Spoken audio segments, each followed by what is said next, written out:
Okay, Prohairesis is the short film. It's 13 minutes long. It's from the Dance Film Festival. We're with Rebecca, who is the director, Nora, the producer. This is a fantastic dance film. This is correct. Correct me if I'm wrong. This is your both your first films. It is as a producer for me, for sure. Okay. And for Becca, why don't you answer your end? Yes, this is the first time I've directed a short film, and it's been a very exciting process. So tell me about the title. What is the title? What's the meaning of the title? Becca, you take that one. Yeah, the title comes from Stoic philosopher Epictetus's ideas surrounding the concept of moral character and the faculty of choice. It's often translated to will and volition. I got really involved in philosophy through my father, probably about 18 years ago. And I was exposed to Aristotelian and Epicurean thought and just kind of went on this journey and found Epictetus about 5, 6 years ago and read the Enchiridion and the discourses. And I really wanted the challenge of taking this abstract idea and creating a dance film. And what is both of your experiences like with dance in general, in a general question? Well, I mean, Becca's been doing this for a lot of years. I'm a violist and violinist by trade. Okay. And Becca and I had collaborated in 2016 on a show with my string quartet and three dancers, and we did a live performance. And Okay. that was so fantastic to have this on stage, to have the quartet on stage and the dancers on stage. So we were responding and collaborating with the frequencies and the movement and the sound all together on stage. It was very compelling, both for the quartet and I think for the dancers as well. And we had wanted to do another project, but of course we're like, okay, we need more money, always, right, for these kind of projects. And we had applied for some grants and did not get them. And then when the pandemic hit, we did another round of grants and they started to come in like in September of 2021. And now we're both like, oh my gosh, well, what are we going to do? And Becky, you go from there. Yeah, well, going back to the original question of dance, it's been something that I've always done. My mom was a professional dancer. I've been dancing since I was 2.5. I'm now in my early 40s.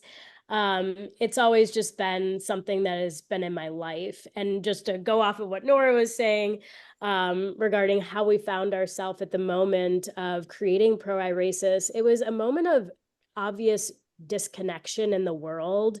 And we wanted to stay connected. And I happen to have a couple of friends who have been very pivotal in my dance career, who have become expats. One was never a US citizen, but the other two are, and they are just living abroad.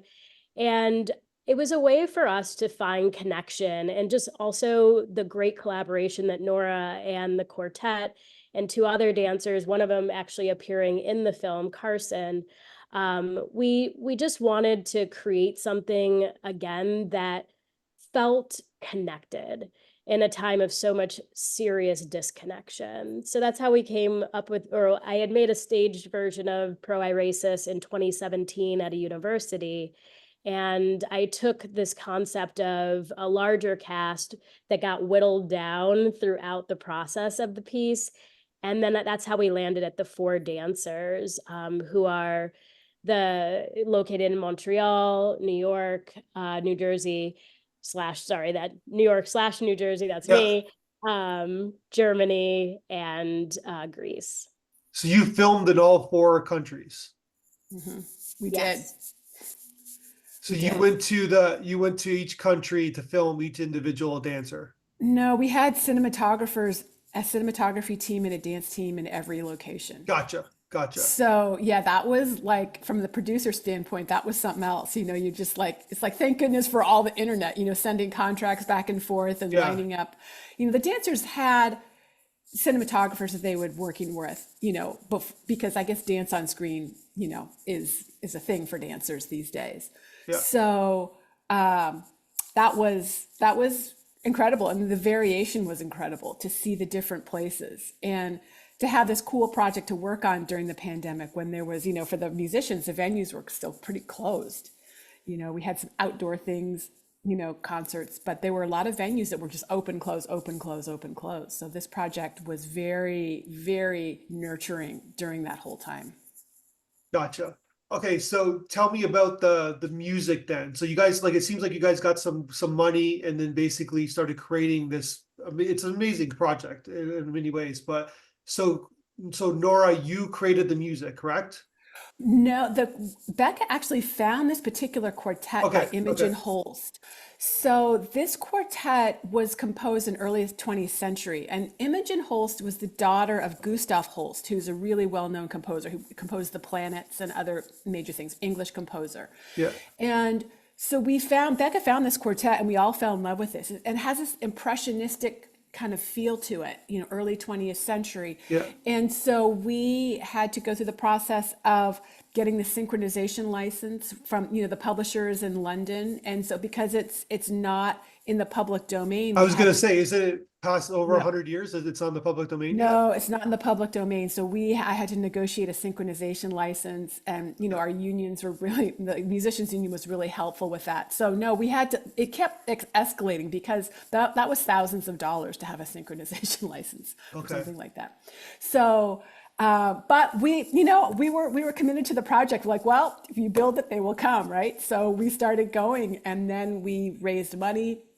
There was a good amount of COVID money coming, so I was able to find several grants during the COVID era to help with this. I'm like, well, I might as well put it toward this project because this is the future, right?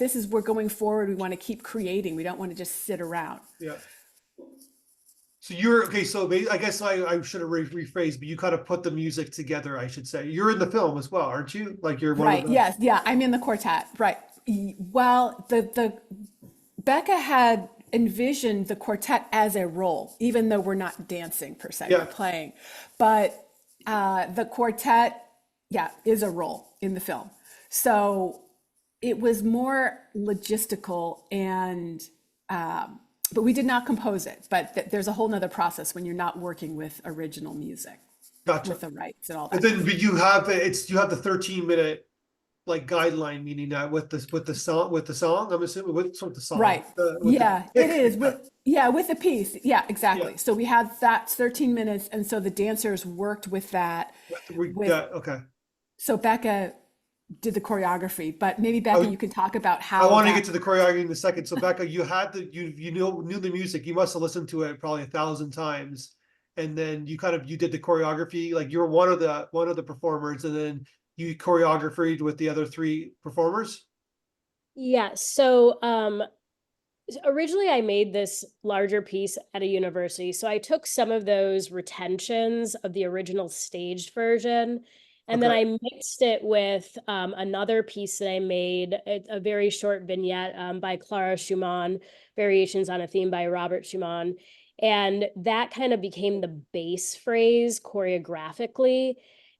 So the other dancers, again, who I know so well, because they're really good friends, they know the process and how I work. So I was able to share choreography with them, and then also gave them the ability and the freedom to kind of riff on the choreography that I gave.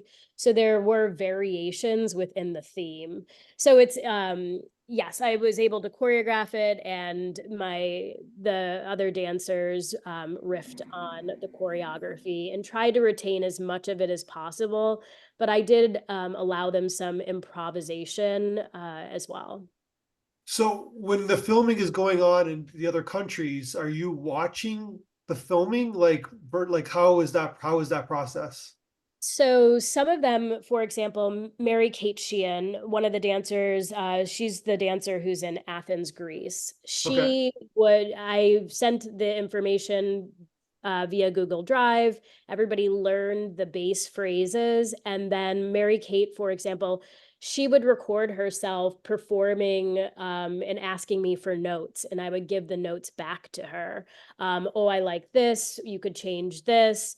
Let's bring this back because it's a major theme within the larger context of the film. Yeah. It's kind of like a game of telephone. I don't know if you remember playing that as a kid. It's a verbal game Yeah. where, sometimes you whisper, the grass is green, and at the other end, it comes out, the sky is blue.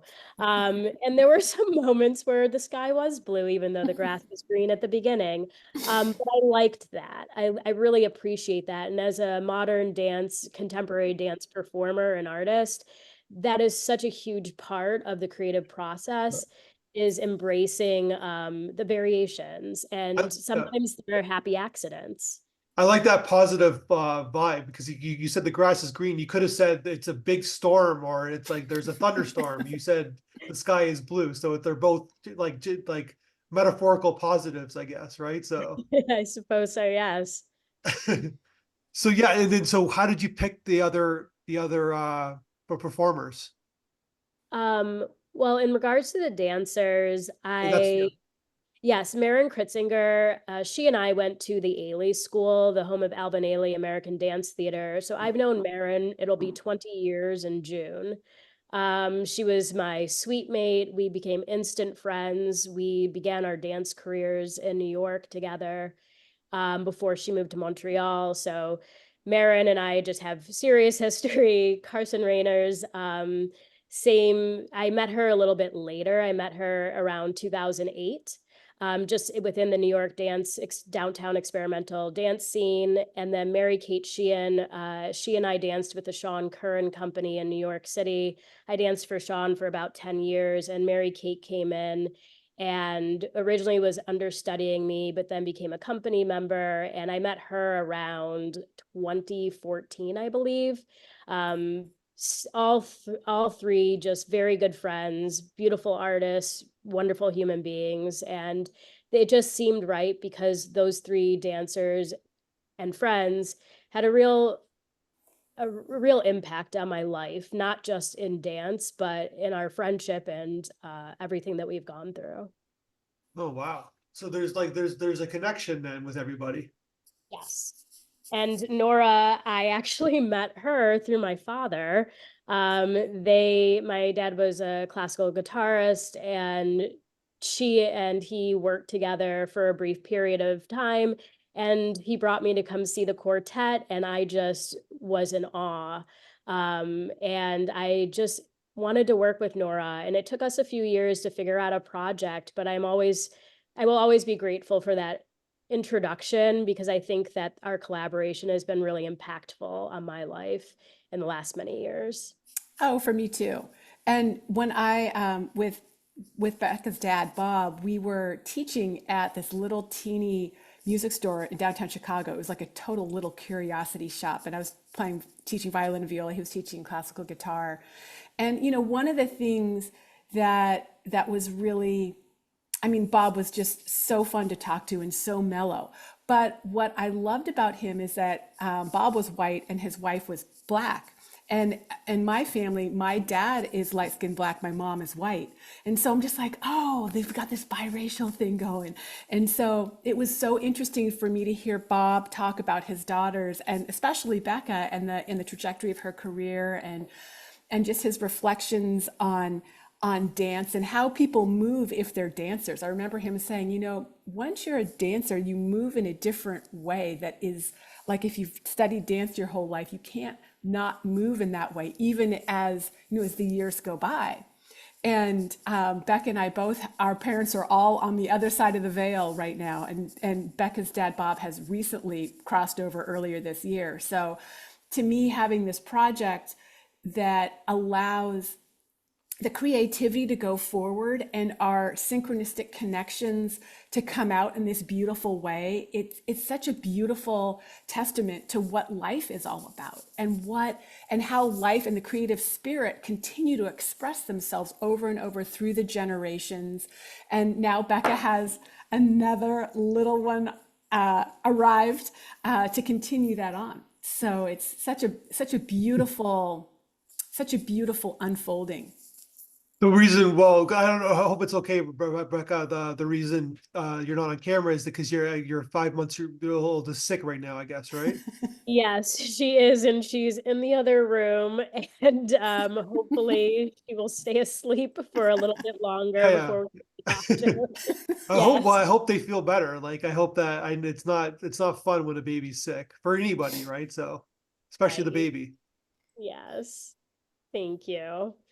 So let's talk about the editing because obviously you got like there's a lot of you as you said phone tag, but there's a lot of like kind of collaboration happening. There's a lot of delegation happening, and then so you're doing these 4 sequences. You're not there presently. But you do have the obviously the music as a sound as a guideline, but you got to put it all together, which is not it's not the easiest task because you alluded to the beginning about like what your thematic is, what you're trying to make the film about. So that's your kind of core. You want to make sure that your thematic stays present within the choreography, within all the dance sequences, from the nature to the modern kind of technology that's in the background.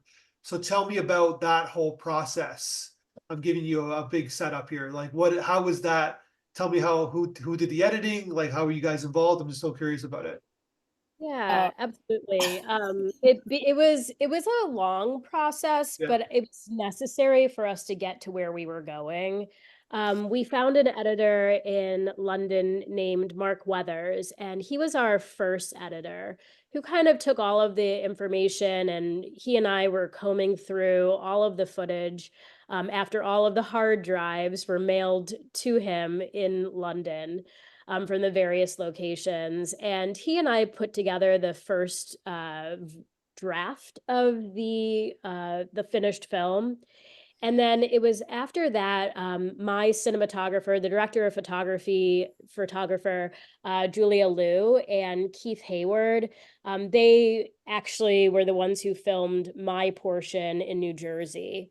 Julia is a director of photography, cinematographer. Keith is also. And they took another look at everything and just said, we'd like to make some more revisions. So we underwent another process of editing and ended up, with a few drafts again. Everything's always a work in progress. And so it was 3 editors total, and it took about a year and some change to get the final draft together. Oh, yeah, so it was a long process. Yes, it it was it a lot. There was just a ton of footage, Yeah. and then it was just me trying to find ways to make it cohesive. Like I said, I did make this piece a stage version, so I knew what I wanted it to be. I knew what I wanted it to look like. Um, but there's always just so many different things of making everything cohesive, and dancers had certain timestamps of the music assigned to them, and so it's just kind of like sifting through a ton of footage trying to make sure that we could patch and place everything together like a large quilt. Like a large quilt. That's an interesting analogy. And obviously, you guys have other lives and career and jobs, and so it's not like a full. This is not like a full. I'm assuming it's not a full-time job putting it all together. Oh n- no, but it felt no. like it. Well, especially for Becca, and I will just say that the first round when we were uploading all the things onto the platform to be able to look at it, that was crazy. And I remember Becca saying, "Oh yeah, well I hear from some other people that uploading is a special kind of hell." Yeah. Yes. Which is just like, and it just took way longer. And the only thing I knew going into this was like, well, what I know about films is they take longer than you think and they go over budget. Other than that, that's what I know. And it's a tedious process, a lot of hurry up and waiting. So, Yes. and so you kind of both alluded to in the blog interview that there's a learning curve. Of course, there's a learning curve for anything you do the first time, especially kind of this task because you got the music and you got the choreography, and you decided to let's film in 4 different countries for our first film, which is probably if someone was your advisor, they would say, why don't you not do that because it's a little bit more harder. Yeah, I just grammatically incorrected myself 4 times there. So meaning that like basically you guys, this was your film school in a lot of ways. This is like you learned how to make a film by making this film. Yes, absolutely. I had worked in film and television as a child. And so I've been a member of SAG-AFTRA for almost 30 years. But I've been on the other side of the Gotcha. camera. So this was the first time being behind the camera and on camera. Yeah. And yes, it was an enormous learning curve. But I feel very proud of the work, and I know Nora does too. Oh, yeah, So it's it was it's a worth. fantastic film. Like it deserves multiple viewings because you get something new. It's a cliche, but I'm because someone who watches tons of short films. When I watched your film again this morning, I got something new out of it. So Thank yeah, you. Thank It is, you. it has been an incredible learning curve. And it is really cool. And I was never someone that was super into films and media. I was, always like, I've been a musician my whole life. But it is really refreshing to branch into another art form and to be fresh with the process.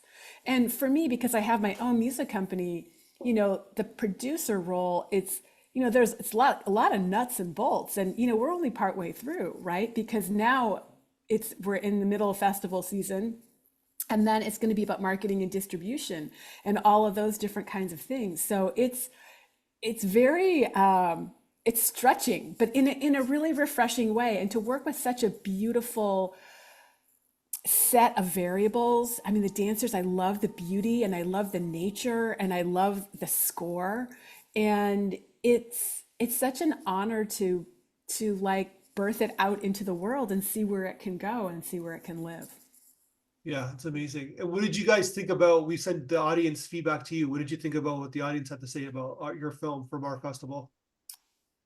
I thought it was, I loved the specificity. I just loved the refreshing. I loved the enthusiasm. I love the specific comments as well. It's always helpful when getting feedback, you get specific comments, whether they're just like what struck people in terms of, the color or the movement or the sound or just the way we put it together. So I love that. Becca? Yeah, no, exactly what Nora said. It was just lovely to see that people took the time to comment on it. And yeah, what struck them, what really captured their attention and what they honed in on, was just really wonderful to see. And it made me smile a lot because I think as any artist, when you put something out there, you shouldn't always care what people think about it, but I Yeah, do. And it was nice to see that people understood it or got it, or to a certain, whatever extent that they were able to identify with it, with the film. So it was just, that felt really good because you never know when you put something out there, are people going to have any sort of reaction? yeah.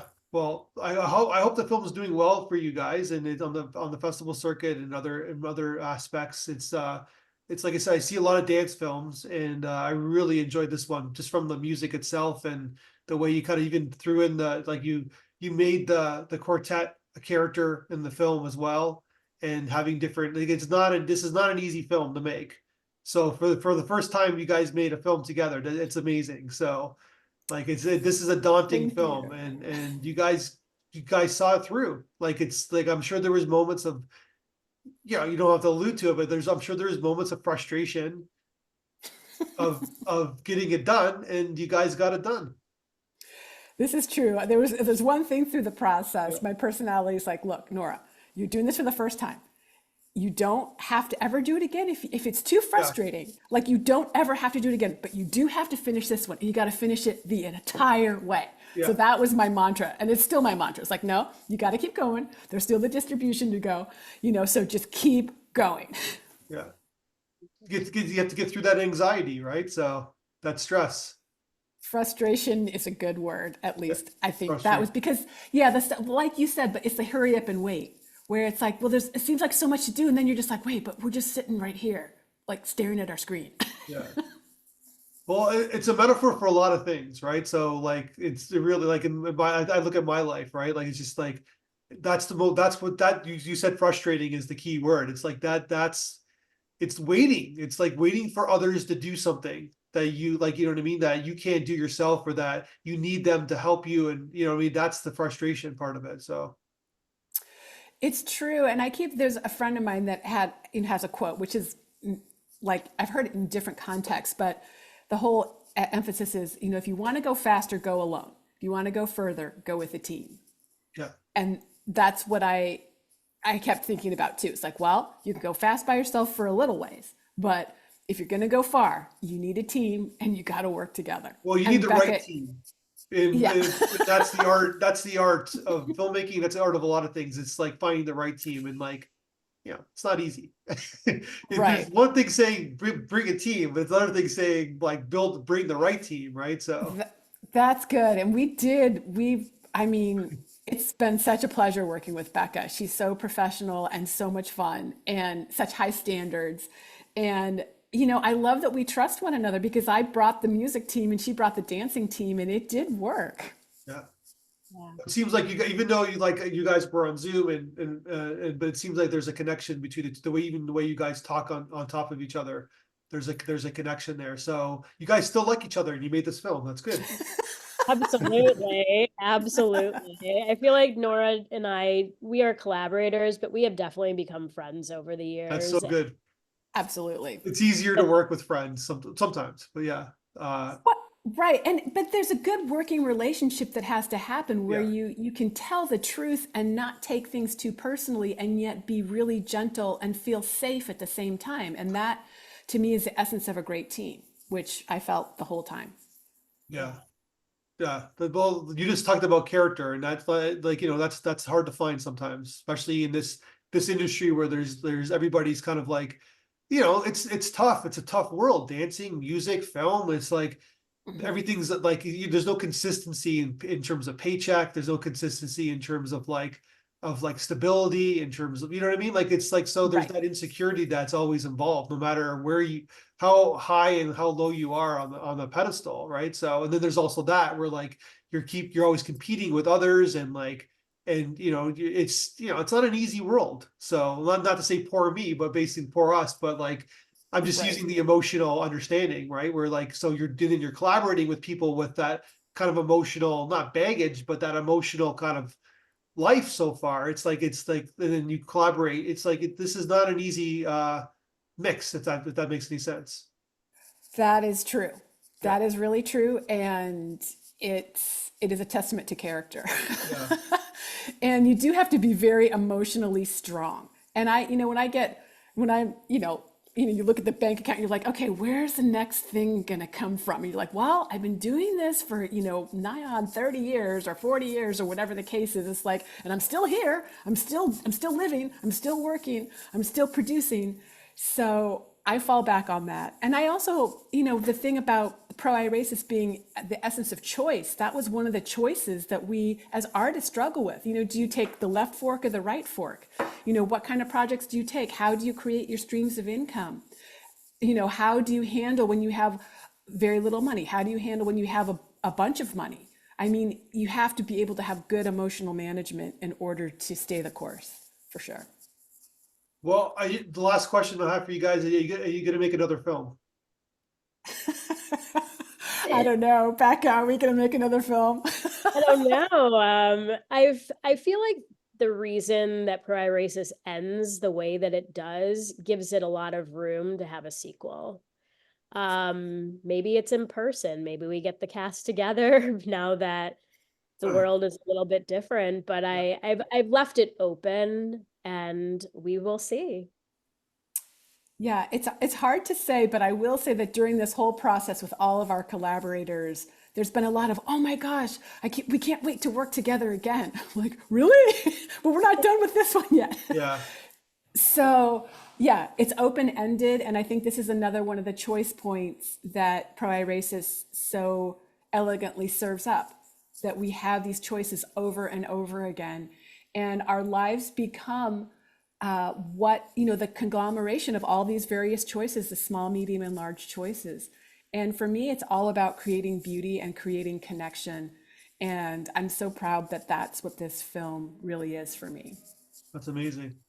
Well, on that note, thank you very much for your time. You guys made a great film, and I hope you guys make another film again. I know it's easier said than done, but I love what you did here. I think that everybody from the editor to the cinematographers, like, and there was like, it's like a huge team, to the music, to everybody, to obviously the dancers, choreography. It's all there. There's a connection there. So congratulations. I hope the film does as well as you want it to do to be. And I hope we will be able to talk again in the future when you guys make your next film. Thank you so much. And just thank you to Wild Sound and the crew. From your guys' perspective, it is quite an operation, and it's been inspiring to see all the different facets of things that you're bringing forth into the world. I mean, congratulations on that. Thank you so Yes, much for that. It means a so lot. good. These days, this is a tough year. So in full candor, so I appreciate what you just said inspired me to finish my day. So Yes, thank you so So much. glad. Thank you. all Thank right, you. thank you so much, and Rebecca, thank you for your time. I know that you're busy and you're a mother now, and that's a whole other job itself and a whole other podcast. And basically, like I'm just a dad. I have two young children myself, so I know how hard it is. So thanks for your time. I appreciate it. So hopefully we'll talk again soon. Thanks so Wonderful. much. Yes, thank you so much. Thank you.